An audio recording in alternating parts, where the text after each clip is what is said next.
Messieurs les membres du gouvernement, chers collègues, Monsieur le conseiller spécial du chef de l'État, Messieurs les journalistes, avec la cérémonie de signature du protocole d'accord de cohabitation pacifique et de non-agression et l'engagement de non-agression et de cohabitation pacifique, prend fin la mission gouvernementale. Cette mission a une importance capitale puisqu'elle est intervenue immédiatement après les troubles qui ont causé plusieurs morts dans la ville d'Abéché et plusieurs dizaines de blessés. Nous avons pendant longtemps pris contact et écouté la plupart des belligérants et nous avons essayé de prendre le plus possible notre temps pour que le calme soit ramené dans cette ville légendaire et historique. D'autant plus historique que la ville d'Abéché est un grand carrefour de civilisation, de tribus, d'ethnies. Il était normal que le gouvernement se préoccupe de cette situation qui a désolé non seulement les membres du gouvernement, mais l'ensemble des populations qui vivent dans cette région. C'est grâce à cela et grâce à la détermination de la délégation que nous avons pu aboutir à un accord qui est un accord qu'on peut déjà qualifier d'historique parce qu'il est intervenu rapidement et cet accord est intervenu après que chacune des communautés ait pris conscience du danger dans lequel ces troubles allaient nous mener et nous avons, grâce à tout le monde, grâce au ministre présent et aux conseillers, pu rétablir avec beaucoup de sagesse, mais aussi avec beaucoup de justice, nous avons su rétablir la paix et la sécurité dans le pays. C'est le lieu de féliciter aussi les forces de l'ordre qui ont réagi avec efficacité pour maintenir l'ordre public pour qu'il n'y ait pas de dérives. Cependant, la délégation a bien constaté qu'il y a eu beaucoup de situations qui auraient pu être évitées. Mais les mesures qui ont été prises ont permis de rassurer l'ensemble des populations que le gouvernement a été juste et équitable dans cette crise-là.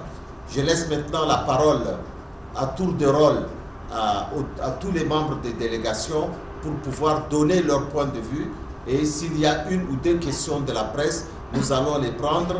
Mais d'ores et déjà, je vous annonce que cet accord sera diffusé dans tous les villages avoisinants, dans toutes les communautés qui vivent dans le Darwadai, après une large consultation pour ne pas laisser des braises enfouies se réveiller plus tard.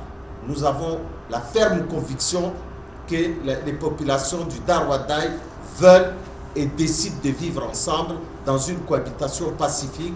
Nous saluons cela, nous accompagnerons cela, mais nous ne perdons pas de vue que l'autorité de l'État doit persister et que toute personne qui enfreint le protocole d'accord et les lois de la République aura l'État en face de lui et aura la force de la loi en face de lui. Je commence par ma droite et je laisse la parole à mes collègues pour donner leur point de vue. Ces accords, nous les souhaitons qu'elles seront respectées et que maintenant la population du Darwadai vive dans la paix tranquille. Vous savez, nous sommes dans une phase de la transition et nous sommes aussi à la veille du dialogue national inclusif.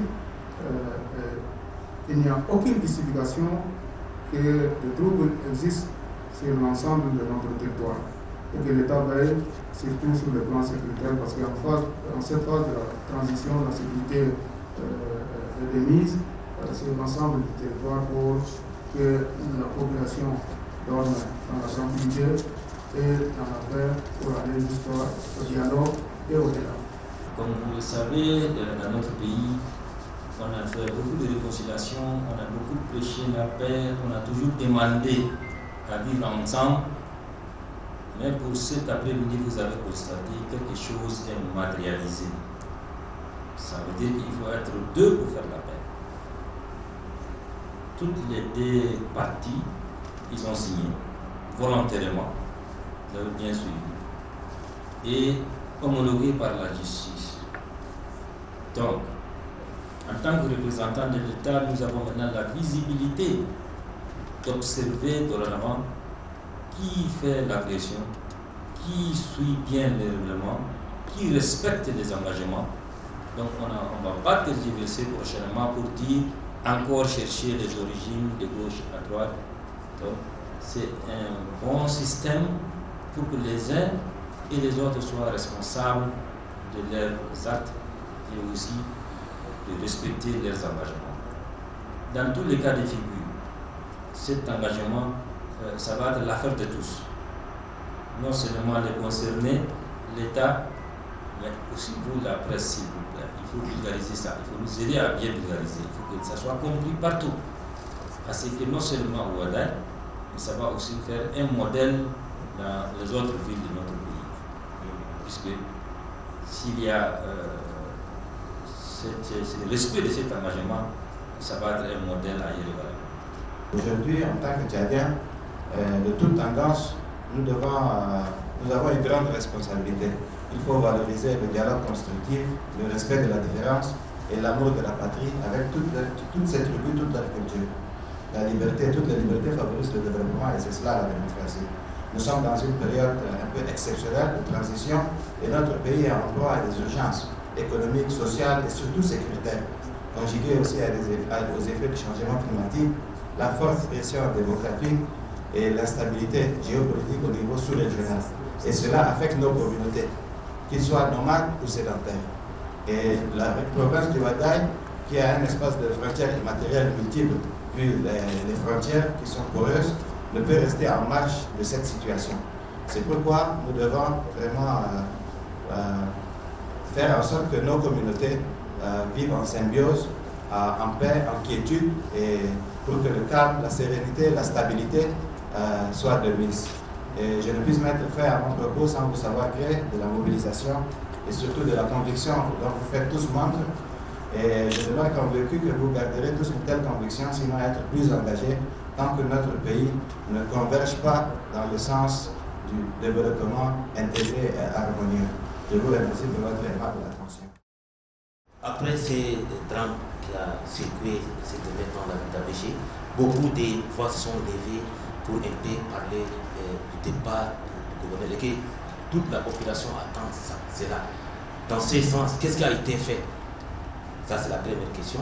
La deuxième question, on vient de voir la signature d'un acte qui est vraiment très historique pour la ville d'Abéché, parce qu'un acte a été signé entre les deux communautés belligérantes, si j'ose m'exprimer ainsi.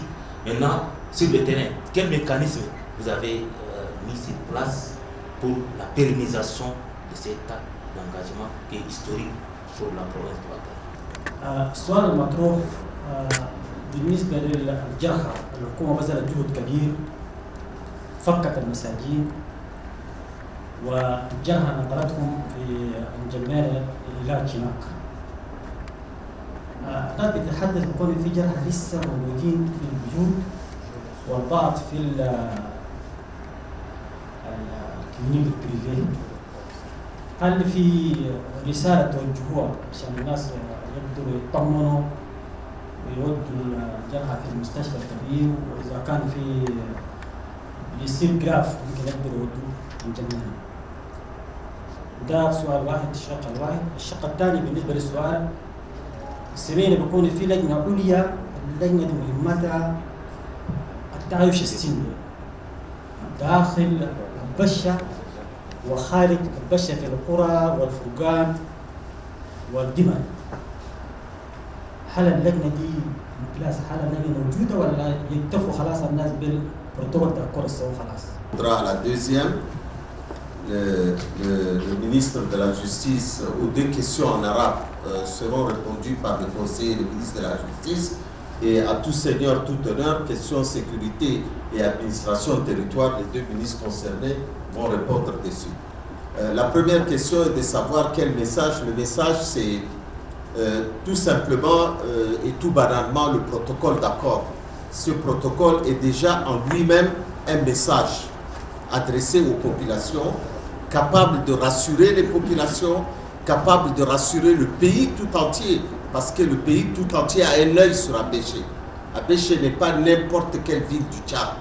Abéché est une ville historique, est une ville où tous les regards se tournent dessus, une ville cosmopolite qui regroupe beaucoup d'ethnies, de tribus, beaucoup de personnes, même des non-tchadiens qui viennent. C'est une ville accueillante, c'est une ville de oulama, une ville de savoir.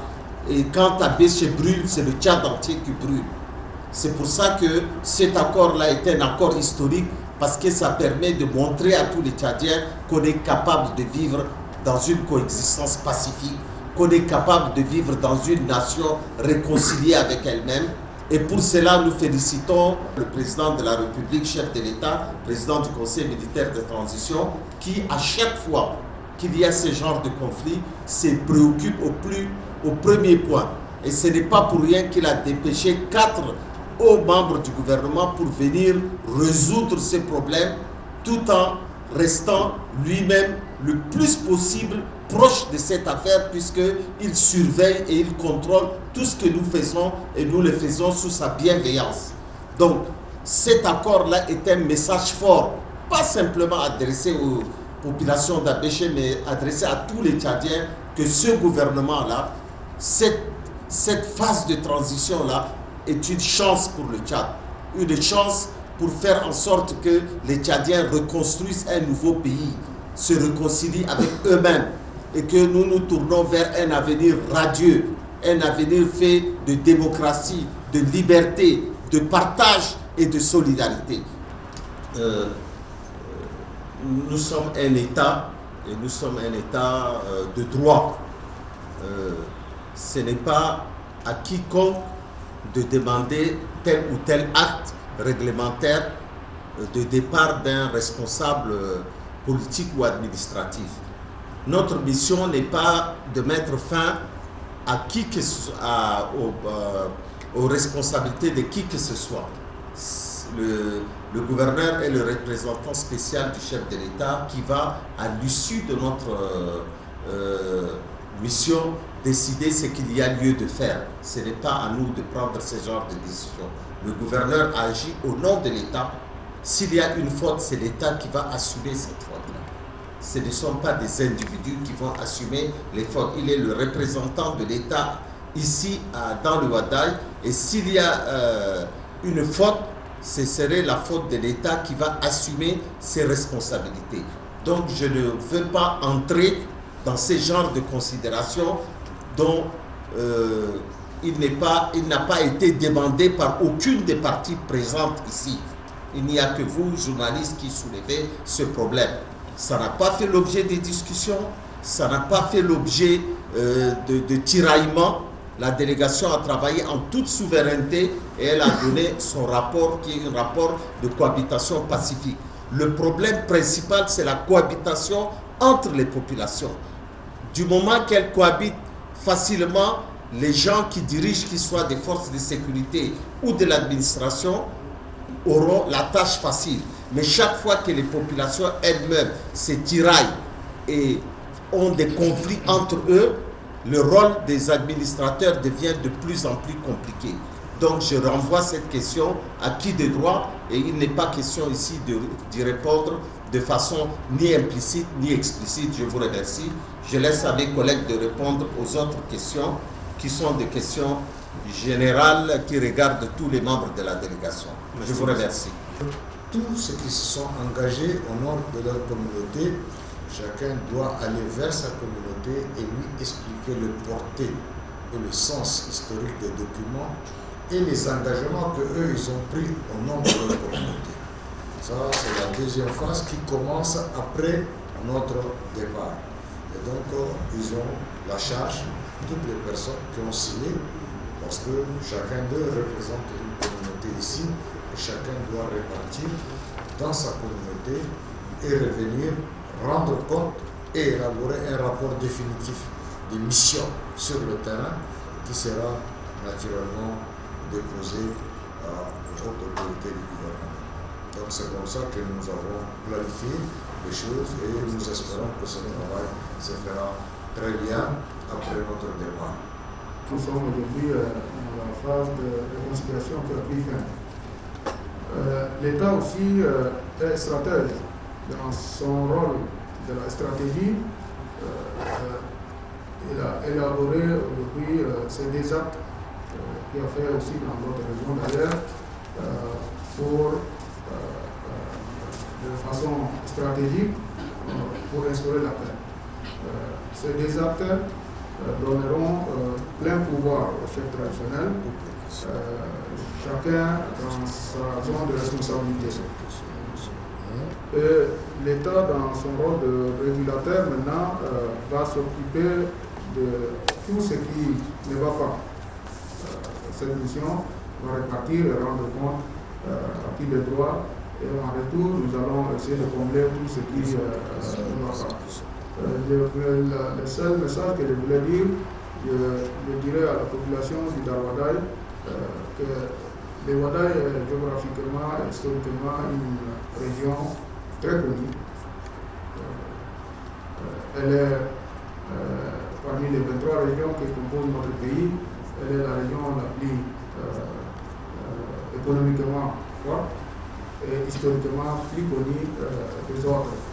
Je demanderai à la population d'Arwadai de ne pas perdre ses pédales, de continuer de l'avant, de garder maintenant à travers le corps ces accords pour aller de l'avant, parce que c'est la seule ville où il y a plus de communautés par rapport à toutes les autres provinces. Donc cette richesse culturelle ethnique est une grande richesse pour le Tchad et pour la région du Darwadai. Donc je demande une fois de plus à la population wadaienne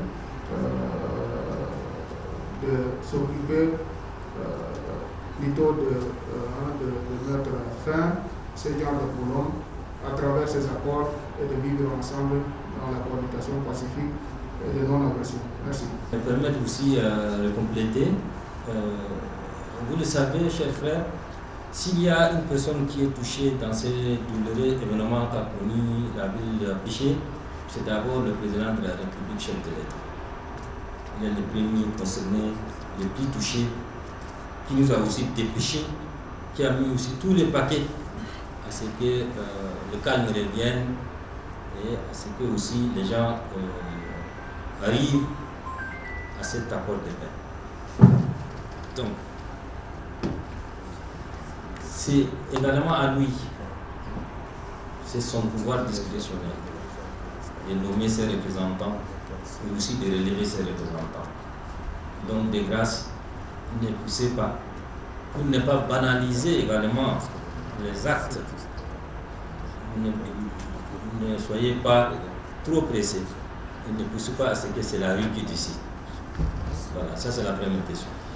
De cet accord que nous venons d'assister ce soir aura de valeur, aura d'efficacité quand nous aurons tous soutenu en tant qu'acte qui va nous amener la paix. Il ne revient pas seulement aux 2 ou 3 signataires, nous allons tous les accompagner. Il faut que nous le croyions comme un outil nécessaire. Et nous allons également les encourager à ce que ça arrive à son terme.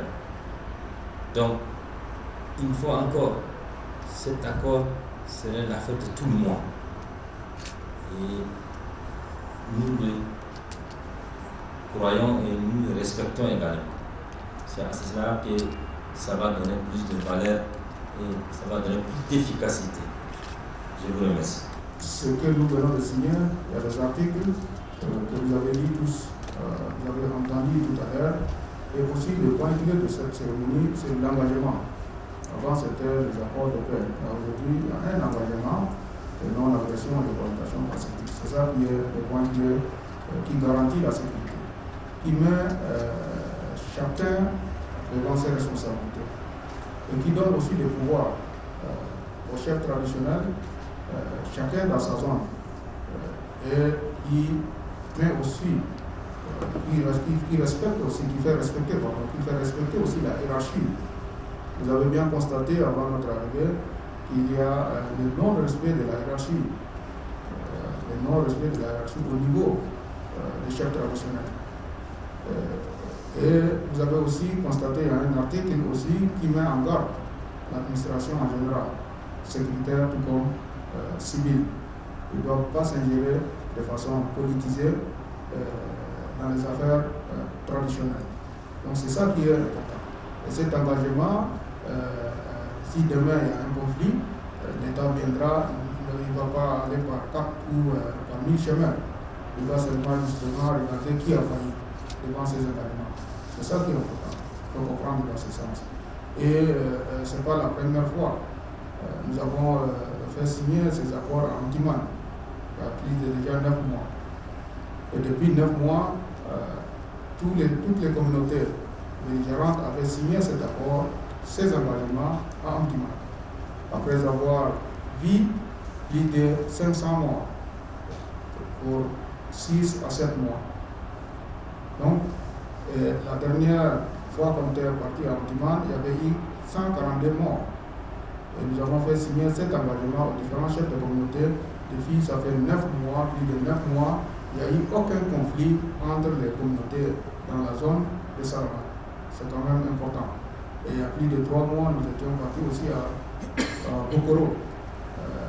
Nous avons fait signer les mêmes accords et depuis lors, nous avons entendu aucun problème entre les communautés.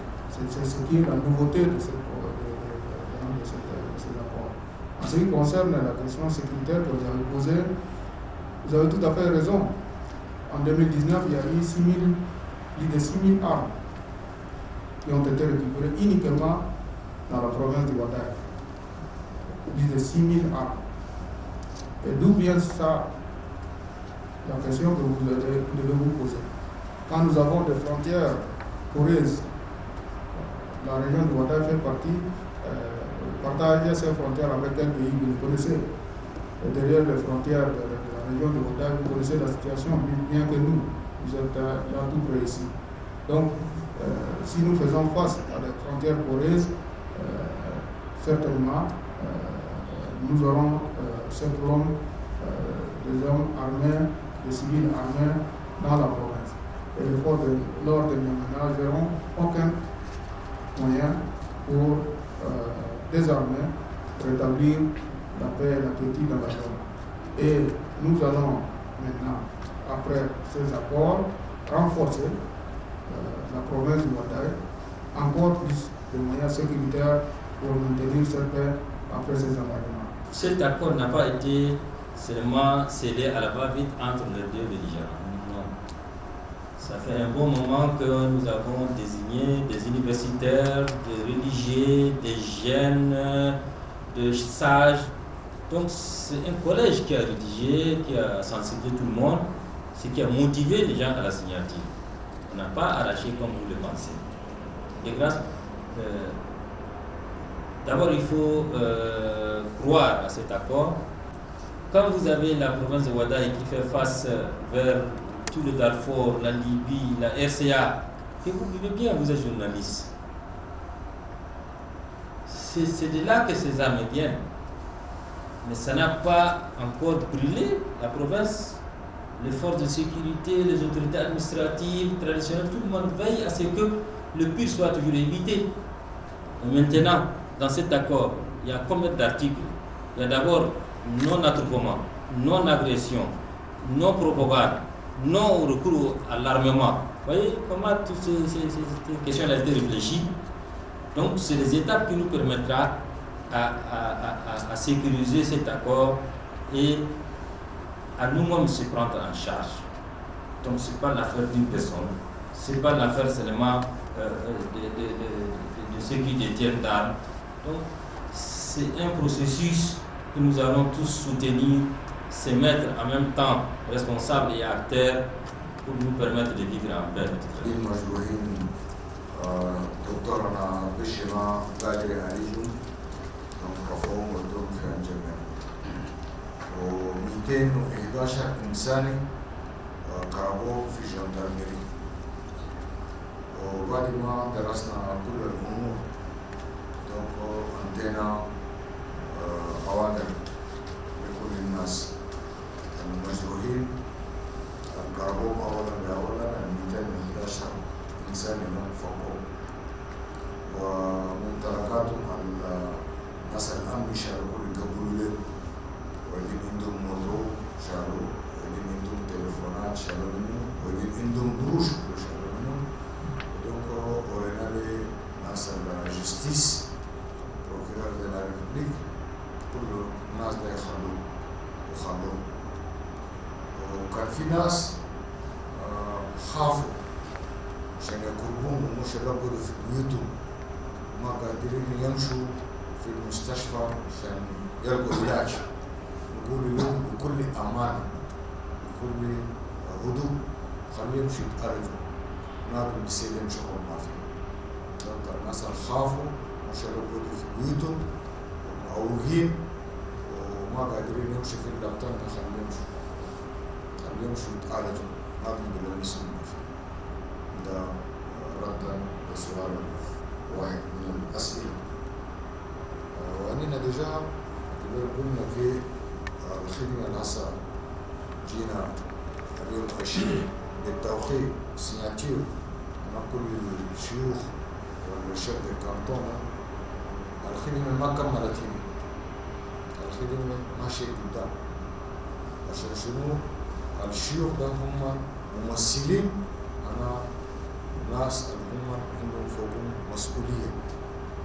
donc من الواجب هم كل فاز ده خدمتنا ده عشان يقوموا يمروا برا لناسهم ناسهم الفتحة أمرهم يوقوهم يفسروا لهم معاني عن الاستفادات اللي هم مضوا فوق ده هم الموضوع فوق ده كان شغل حصل من قبل هنا ناسهم ده هم يتحملوا مسؤولية donc ردا للسؤال ده نقول وقت النهارده جينا قبل شهور مشينا في الجميرة نادم كما ما في للناس بس لما ننام صالحناهم وقلنا ليه خليه ما وشنو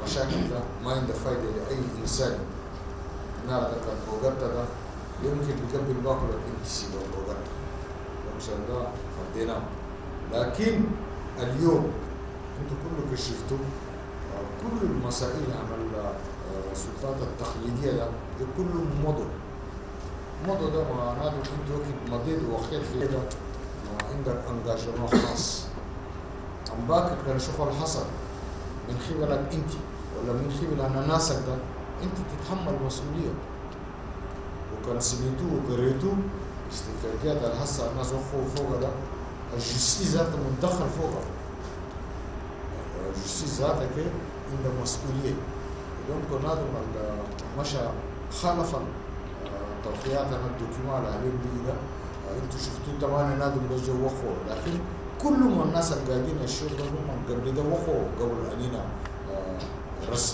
رمزيا جبنا ناس بس اخيرا جو وقفوا فوق ما كده كل ناس المسائل ده السلطات التقليديه كلهم موقفين يمكن كان شغل حصل ده هم انسان مضي وخاد قدام امام الناس ده تتحمل المسؤوليه اللي بيقول لك عشان ده هم نطلب منه يمروا برا لناس فتحة امرهم ده يوقفوا يفسروا لهم شغل هم وقفوا فوق انجاجمنتكم يمكن هذا كان انت اسمه هو خد وما وريت طبعا انت ذاتك عندك مسؤوليه بصرك بخلق لك مشاكل لنفسك انت يمكن هم الناس ده بمروا يعني لكم مشينا ده بمروا برا لناس اللي يوقفوا توعية شديد عشان الناس يعيشوا بعافية بهدوء وكل شيء شكرا جزيلا الناس كثير شاركت فوقها، فيها رجال الدين ومسائلنا الأمني، وفي نفس الوقت المشايخ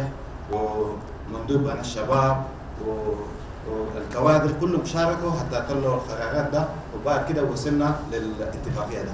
أي واحد ده من بطريقته يعني يعمل توعية المشايخ عن القبائل كلها، أي واحد يمشي في كانتون حقه وكي يوعي الناس يفهمهم الحاصل الاتفاقية ده لابد يمشي يوريه. سيادة الدين كلها عن طريق المساجد والخلوات وكده يمشوا يكلموا الناس يورون بالاتفاقية ده، وفي نفس الوقت تدعم مناديب عن الشباب كلها وكده يعني. والسؤال الثاني ده كلام المجاري. الحمد لله ان من وصلنا هنا يعني اول حاجه ده طبعا رئيس المجلس العسكري كلفنا بكونها حس شديد بالمشكله دي. فيها ناس كثير ماتوا ناس كثير، والناس ده كلنا اخواننا شادين عشان كده نعتبرهم شهداء. طوالي اول حاجه ده مشينا سترناهم، بعدين مشوا عزينا لهم، والمجاريه ده الصعب شيء ده كله رفعناه بدايه خاصه. احنا امس لقينا مع وزير الامن قال لنا في ناس كده ودهم في البيوت عشان في البدايه ده شيء خافوا ودهم في البيوت ومجاريه. قلنا لهم خليه يجيبوه، وكلمنا مدير المستشفى والدكتور الطبيب كله جاء. الواحد ده مشينا عملنا قرار عن بكره اننا كان ماشيين يمشي معنا جنبنا، والثانيين كلها يعني كلهم كده ان شاء الله يعني الحكومه تكلف فوقه وما نقصد نزول ان شاء الله. شكرا. Comme l'a dit le ministre de l'administration territoire, à Béché et l'Est du Tchad ont un défi énorme, celui de la sécurité.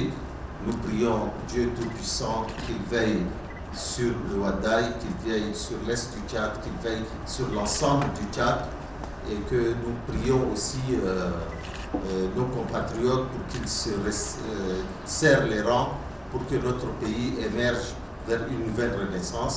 Nous vous remercions. Merci à toutes les personnes qui nous ont aidés à accomplir cette mission avec brio. Je vous remercie.